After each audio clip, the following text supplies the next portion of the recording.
नमस्कार, मैं हूं शर्मा, स्वास्थ्य न्यूज से। इस वक्त हम आपको लाइव तस्वीरें दिखा रहे हैं सफीदों के हेलो इंटरनेशनल स्कूल के बिल्कुल सामने जो गली है वहां से हम आपको तस्वीरें दिखा रहे हैं। और आप तस्वीरों में देख सकते हैं बीजेपी के जितने भी कार्यकर्ता हैं आज यहां पर वो एकत्रित हुए हैं। और आपको बता दें कि नरेंद्र मोदी जी के जन्म उत्सव पर जो सफाई अभियान का एक कार्य शुरू किया है जो 17 सितंबर से 2 अक्टूबर तक चलने वाला है, हर घर स्वच्छता। आप देख सकते हैं हर कार्यकर्ता के हाथ में एक बैनर है जिसमें साफ साफ लिखा है गंदगी मत फैलाओ, तड़पती है गंदगी से हर घर को कैसे बचा सकता है। और महिला मोर्चा यहाँ पर मौजूद है। और आप देख सकते हैं यहाँ पर बीजेपी की कार्यकर्ता हैं हरीश शर्मा जी भी यहाँ पर मौजूद हैं। और इनके द्वारा आज यहाँ पर जन जन को संदेश दिया जा रहा है स्वच्छता का। जैसे कि आप जानते हैं कि जब तक बीजेपी सरकार नहीं आएगी तब तक स्वच्छता की क्या हालात थे वो आप जान सकते हैं, परंतु आज के हालात आप देख सकते हैं। हर घर 2 टाइम कूड़े वाली गाड़ी आती है और उसमें कूड़ा डाला जाता है ताकि कहीं भी किसी भी रोड पर गंदगी ना, परंतु उसके बावजूद भी कुछ लोग अवेयर अभी तक नहीं हो पाए हैं। और वो अवेयर करने के लिए आज नरेंद्र मोदी जी के जो जन्म दिवस है उसके ऊपर अवेयर करने के लिए यहाँ पर आप देख सकते हैं बीजेपी की सारी कार्यकर्ता, खास तौर पर महिला मोर्चा यहाँ पर आ चुकी है जो हर जगह एक स्वच्छता अभियान की बात कर रही है। भारतीय जनता पार्टी ने जो पहली पहल की थी उस पहली पहल के अंतर्गत आप यहाँ पर देख सकते हैं स्वच्छता रखना है, हमेशा ध्यान रखना है। स्वच्छ जब भारत रहेगा, देखिए एक विकसित देश तभी कहलाता है खास तौर पे जब उसकी सड़कें स्वच्छ होती हैं और उसकी सड़कों पर स्वच्छता होती है, तभी आप देख सकते हैं कि वो चीज स्वच्छ नजर आती है। स्वच्छता से ही हमारा देश आज भी कहीं ना कहीं पीछे है, क्योंकि आज भी लोगों में अवेयर नहीं है। और मैं पीछे दिखाना चाहूंगी, कैमरामैन को कहूंगी यहाँ पर देखिए गंदगी का कुछ आलम कुछ ऐसा है। यहाँ पर आप गंदगी अभी भी देख सकते हैं। देखिए जबकि कूड़ा उठाने वाली गाड़ी रोज आती है और रोज कूड़ा उठाने के बाद भी, और मैं सामने सफाई कर्मचारी आज कहाँ पर है ये इसका बड़ा सवाल हम हरीश शर्मा जी से करना चाहेंगे। महिला मोर्चा अध्यक्ष हैं कविता शर्मा जी, उनसे ये करना चाहेंगे। उधर देखिए उस घर के बाहर पेड़ के नीचे वो गंदगी का आलम मैं आपको दिखाना चाहती हूँ। आज भी इतनी गंदगी है जबकि सरकार ने हर तरीके से अपना बेहद अच्छा वो देने के बावजूद भी, उसके बावजूद आप देख सकते हैं कि कितना ये सफाई का आलम है। और सफाई का आलम आप देख सकते हैं, उसके बावजूद आज बीजेपी के जितने कार्यकर्ता हैं उन्हें सड़क पर उतरना पड़ा है। और सड़क पर और हम आपका स्वागत करते हैं, आरएसबी न्यूज में भी हम आपका स्वागत करते हैं। और आज जो स्वच्छता अभियान को लेकर जागरूक कर रहे हैं बीजेपी की महिला मोर्चा है। और पुरुष प्रधान जो यहाँ पर है बीजेपी के लोग हैं वो भी यहाँ पर आ चुके हैं। उप प्रधान है जो है अखिल गुप्ता जी, वो है हरीश शर्मा जी यहाँ पर मौजूद है, बीजेपी के लोग यहाँ पर मौजूद हैं। और किस प्रकार आगे भी इस कार्य को वो बढ़ाने वाले हैं वो हम उनसे बातचीत करने की कोशिश करेंगे। हरीश जी, तो हरीश जी हमारे साथ जुड़ चुके हैं। हरीश जी, सबसे पहले स्वागत है आपका दोनों चैनलों पर। जी नमस्कार। तो सर, जैसे कि नरेंद्र मोदी जी के जन्म उत्सव पर आप कर रहे हैं घर घर सफाई अभियान, अवेयर कर रहे हैं लोगों को सफाई के लिए, लेकिन हरीश जी जब तक बीजेपी सरकार नहीं आई थी तब तक आपने देखा था कि गंदगी का क्या आलम था, खासतौर से सफीदों में और बाहर तक क्या आलम था।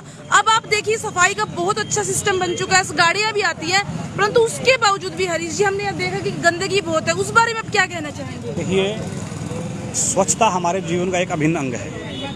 माननीय प्रधानमंत्री नरेंद्र मोदी जी ने लोगों को जागरूक किया स्वच्छता के बारे में। और आप देखेंगे कि बड़े बड़े अधिकारी, बड़े बड़े मंत्री और बड़े बड़े नेता झाड़ू उठा करके और अपने स्वच्छता अभियान में लगे रहे। और जिस प्रकार आपने बात की सफीदों के अंदर बात ठीक कही आपने कि स्वच्छता से लोग अवेयर नहीं थे, इतनी जानकारी लोगों को नहीं थी, जो जहाँ सामान पड़ा रही। लेकिन ये भारतीय जनता पार्टी का ही मैं कहूँगा कि कार्यकर्ताओं ने घर घर जा कर के ये अभियान को और आगे बढ़ाया और लोगों को भी समझ में आया। और नगर पालिका सफीदों ने आगे बढ़ करके जो घरों में जाकर के कूड़ा उठाने का जो काम किया है बहुत काबिल तारीफ़ है, क्योंकि युवा एमसी सारे बने हुए हैं। इनकी और सोच ये है कि और बढ़िया सुंदर हमारा सफीदों दिखे ताकि सफीदों को और आगे लेके जाया जाए। हरीश जी, आपने जैसे कहा कि अवेयर बहुत हो चुका है और हमें भी लगता है, परंतु आज भी कहीं ना कहीं जब कूड़े वाली गाड़ी आती है तो एक अनाउंस होता है कि अगर बाहर कूड़ा डाला जाएगा तो इतने रुपए का जुर्माना लगेगा, लेकिन उसके बावजूद भी कूड़ा डल भी रहा है और जुर्माना भी नहीं लग रहा। तो इसके लिए आगे नगर पालिका और क्या करेगी, आपकी पार्टी आगे और क्या करेगी? नगर पालिका तो प्रधान जी बताएंगे आपको, लेकिन मैं तो लोग कर सकता हूँ कि आप बार निवेदन आपके चैनल के माध्यम से भी कि कूड़ा कम से कम कूड़ेदान में डालें। और आपके घर में 2 दफ़ा तो कम से कम गाड़ी आती है। सफीदों का ऐसा कोई भी घर नहीं है जहाँ 2 दफ़ा गाड़ी ना आती हो। सफाई कर्मचारी अलग से आते हैं, गाड़ी अलग से आती है। और आपसे निवेदन है आपके चैनल के माध्यम से कि लोगों से कि आप उस कूड़े को कूड़ेदान में डालें और उस गाड़ी में डालें। तो मैं कार्यकर्ता काम करता है हमारा, तो उसमें आप लगा हुआ, कल हमने ब्लड कैंप लगाया और एक मैं कहता हूँ एक न्यूज़ भी थी कि ये एक 87,000 शायद ऐसी उसकी फिगर थी। और ये वर्ल्ड रिकॉर्ड बना है, एक दिन के अंदर इतना बड़ा यूनिट जो है बल्क हुआ है। और आज महिला मोर्चा भी और हमारे सारे युवा साथी भी आकर के इस स्वच्छता अभियान चला रहे हैं, लोगों को जागरूक कर रहे हैं कि अपनी गंदगी को, अपने कूड़े को एक जगह इकट्ठा करें, बिखेरे ना।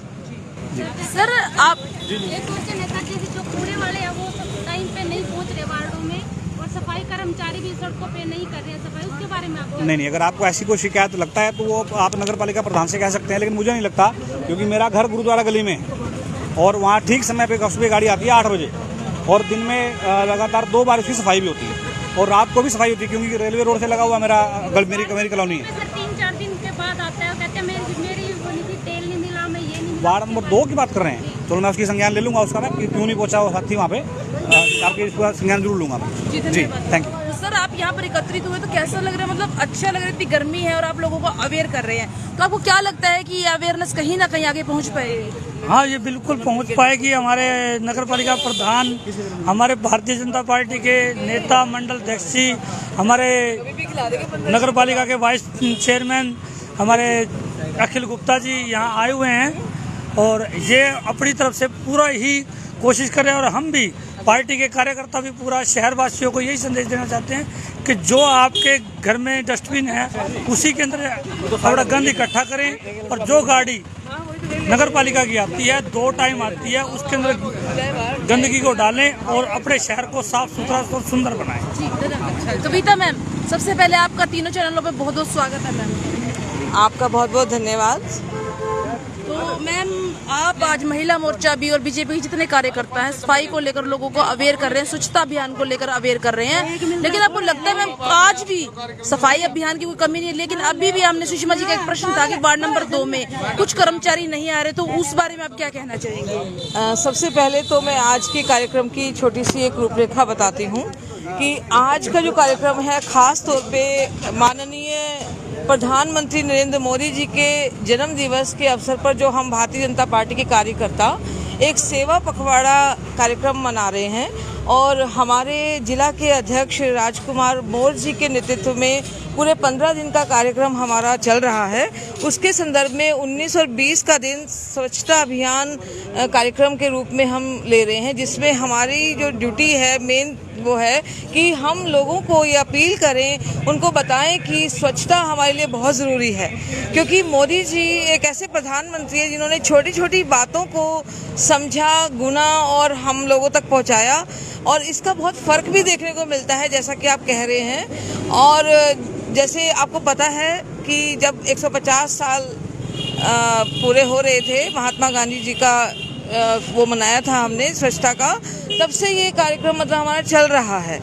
और कहा जाता है कि cleanliness is next to godliness, कि जहाँ पे भगवान निवास करते हैं मतलब स्वच्छता वहीं, जहाँ स्वच्छता होगी वहीं भगवान होंगे। यानी हम भारतीय संस्कृति में ये मानते हैं कि स्वच्छ होना बहुत ज़रूरी है, और हमारी संस्कृति इस चीज़ को बढ़ावा देती है। जहाँ तक बात आती है कि शहर को साफ रखने की, आसपास के एरिया को साफ रखने की, तो मैं इस चैनल के माध्यम से ये कहना चाहती हूँ कि हम स्वयं से शुरू करें, क्योंकि आप देखते हैं विदेशों में जाते हैं, आप इतना बखान करते हैं कि वहाँ पे देखिए कि कोई कूड़ा नहीं मिलता, वहाँ पे इतना साफ है। साथ साथ आप रूल्स की भी बड़ी प्रशंसा करते हैं कि वहाँ इतनी सख्ती है कि कोई सड़क पे नहीं थूक सकता, कोई सड़क पे ये फेंक नहीं सकता। हम इतनी बड़ी बड़ी बातें करते हैं, परंतु यहाँ पे हम अपने ऊपर लागू नहीं होने देते। वो मैम अगर ये रूल आपस में नहीं मैम, अगर ये रूल्स यहाँ इंडिया में लागू कर दीजिए, सरकार गिरा दे लोग। मैं वही तो कह रही हूँ कि यहाँ पे हमारी जो संस्कृति है वो ये कहती है कि हम आपसी सामंजस्य को बनाते हुए उस बात को लोगों तक पहुंचाएं और सहमति से आगे बढ़ें, जो कि मैं खुद भी इस चीज़ में बिलीव करती हूँ कि हम लोगों को जब तक हम उनको अप्रोच करके दिल से नहीं उनको जोड़ देते उस बात से, तब तक कोई भी स्कीम सरकारी तौर पे कितनी भी लागू हो जाए वो नहीं हो सकती है। हाँ जी, उसी के अंतर्गत मतलब आप लोगों को अवेयर करने के लिए आज हाँ जी, आज का कार्यक्रम हम अपने पुरानी चुंगी सफ़ीदों से हमने ये कार्यक्रम की आज शुरुआत की है, और वैसे विभिन्न माध्यमों से हम अपनी बात आगे भी कहते रहते हैं, जैसे स्कूल के बच्चों को अवेयर करना, कॉलेज के बच्चों को अवेयर करना, जनता को अवेयर करना। तो हर घर के सामने कूड़ा उठाने वाली गाड़ी जाती है, जिसमें आप सभी महिलाएं हैं, पुरुष है, सबको पता है कि सबके घर के सामने गाड़ी आती है। लेकिन कहीं ना कहीं कर्तव्य हमारा भी बनता है। हो सकता है किसी वजह से कोई आज गाड़ी ना पहुंच पाए तो उस कूड़े को बाहर ना फेंक कर उसको एक जगह एकत्र किया जा सकता है ताकि वो अगले दिन उस कूड़े को हम डालें। और मैं तो सभी से प्रार्थना यही करूंगा कि अपने नियम के साथ साथ अपने कर्तव्य को भी समझे। हमारे अधिकार के साथ साथ जो हमारे कर्तव्य हैं इस देश को स्वच्छ रखने का, अपने शहर को स्वच्छ रखने का, अगर मैं सुधरूंगा तो ये समाज और देश सुधरेगा। मुझे आज भी ध्यान है, लगभग 2016-17 की बात है, एसडीएम महोदय ने एक आह्वान किया था कि सभी अपना कूड़े करकट को डस्टबिन में ही डालेंगे। उस समय तक मेरी दुकान पर खुद भी डस्टबिन नहीं होता था, लेकिन वो दिन और आज का दिन मुझे लगभग अंतराल 5 वर्ष का हो गया है। मैंने खुद अपने दुकान पर डस्टबिन लगा रखा है और चाहे वो 4 दिन भी वो डस्टबिन में रहे कूड़ा, मैं उसको बाहर नहीं डालता। जब भी वो कूड़े वाली गाड़ी आती है मैं उसमें ही कूड़े को डालता हूँ। इस प्रकार का संकल्प जब हम सभी लेंगे, और मैं तो एक आह्वान माननीय प्रधानमंत्री जी के जन्मदिवस पर यह करना चाहूँगा कि सभी एक अपने कर्तव्य को समझते हुए एक प्रण लें कि हम कूड़ा बाहर नहीं डालेंगे, और ना तो डालेंगे, अगर कोई डालता हुआ मिल जाता है तो उसको भी हम अपने स्वयं रोकेंगे, ना कि ये सोचेंगे इसके ये काम हमारा नहीं है, ये तो नगर पालिका करेगी या अन्य कोई सरकारी कर्मचारी इस कार्य को करेगा।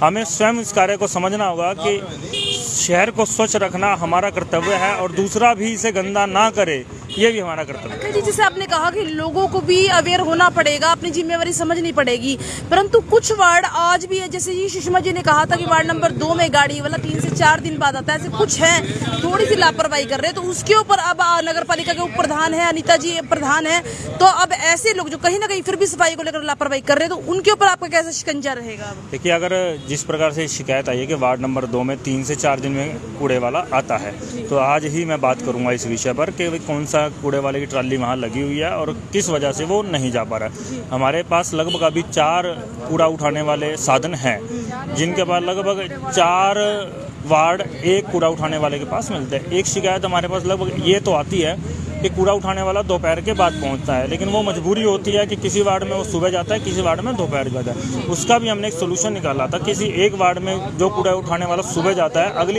अगले दिन उस वार्ड में वो शाम को जाए, और जिस वार्ड में शाम को जाता है उस वार्ड में वो सुबह जाए। इस प्रकार की व्यवस्था नगर पालिका द्वारा की गई है। लेकिन अगर कोई शिकायत इस प्रकार की हमें मिलती है वार्ड नंबर 2 से, मैं पार्षद भाई हमारे दीपक जोगी जी हैं, उनसे भी इस विषय पर बात करूंगा और मैं स्वयं संज्ञान में लूँगा कि किस वजह से वहाँ कूड़े वाली गाड़ी नहीं पहुँच रही है। और इसलिए पूरा ये रहेगा, मैं विश्वास दिलाता हूँ कि कूड़े वाली गाड़ी अगर 3-4 दिन में जाती है तो उसको रेगुलर करवाने का हम काम करेंगे। अखिल जी, जब कूड़े वाली गाड़ी आती है तो एक अनाउंस बार की जाती है कि अगर कूड़ा गिरा तो इतने रुपए का जुर्माना लगेगा, ये जुर्माना दीजिएगा। ये खाली एक धमकी है ये सच में? क्योंकि हम ये देख रहे हैं कि धमकियों के बाद भी, अनाउंस के बाद भी कुछ लोग कूड़ा गिर रहे हैं और गिरने वाले डर भी नहीं रहे हैं, तो क्या सचमुच में एक सख्ती करने की जरूरत है? देखिए, सर्वप्रथम तो वही कहते हैं साम दाम दंड भेद, सबसे पहले प्यार से ही समझाया जाएगा। और अगर कोई ऐसा व्यक्ति हमें लगता है कि जो बार समझाने के बाद भी इस प्रकार की चीज़ों से बाज नहीं आ रहा, तो फिर उस पर सख्ताई का भी रुख अपनाया जाएगा, इसमें कोई दो राय नहीं है। और अभी कुछ दिनों पहले भी हमने इस विषय पर कुछ दुकानदारों पर सख्ताई की है, उनको हमने वर्बली नोटिस भेज दिए हैं कि अगर आपका कूड़ा पुनः हमें किसी गंदे नाले में या किसी अन्य स्थान पर पड़ा मिला तो आपके खिलाफ कानूनी कार्रवाई भी की जाएगी और आपको जुर्माना भी भुगतने के लिए दिया जाएगा। धन्यवाद अखिल जी, आप हमारे साथ जुड़े। जैसे कि आप देख सकते हैं, आपने देखा कि बीजेपी कार्यकर्ता 17 सितंबर से लेकर 2 अक्टूबर तक यूं ही कार्य करते रहेंगे, सफाई कार्य, और जो लोग अभी तक अवेयर नहीं है उन्हें घर घर जाकर अवेयर करते रहेंगे। हमारा आपसे अनुरोध है, इस वीडियो को आप ज़्यादा से ज़्यादा शेयर करते रहें और खुद भी अवेयर रहें, और जो गंदगी लोग फैला रहे हैं उन्हें भी अवेयर करें कि इस प्रकार की गंदगी ना फैलाएं।